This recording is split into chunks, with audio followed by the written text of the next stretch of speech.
বিসমিল্লাহির রহমানির রহিম। Dear audience, যে এই নদীটার সৌন্দর্যতা মন কেড়ে নেয়। যে ওই পাশে মানুষ চলাচল, একদম ছোট্ট নদী, তবে এই জায়গায় ব্রিজের ব্যবস্থা নাই।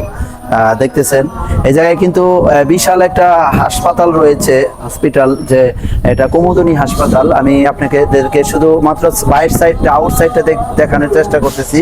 আপনারা দেখেন, খুবই সুন্দর জায়গা। এখানে মানুষ নদী পারাপার হয় ট্রলারে, এটা ছোট আমরা সেলু বলি, আর অনেকে ইঞ্জিল বাহিত ট্রলার। এটা খুবই সুন্দর। দেখতেছেন পানিটা খুবই সুন্দর, কত স্রোত এখানে। মনে হয় নেমে, আমরা আগে ছোটবেলায় নদী দেখলেই গোসল করতাম, এখন তো ওই পরিবেশটা নাই। আসলে খুব ভালো লাগে।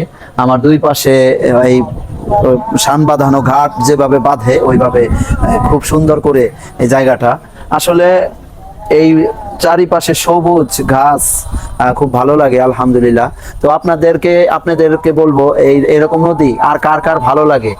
এই নদী নালা খাল বিল খুবই ভালো লাগে। আসলে গ্রামে আসলে গ্রামের পরিবেশ খুবই ভালো লাগে। তো ধন্যবাদ আপনাদেরকে। খোদা হাফেজ, ভালো থাকবেন, সুস্থ থাকবেন, অবিরাম ভালোবাসা।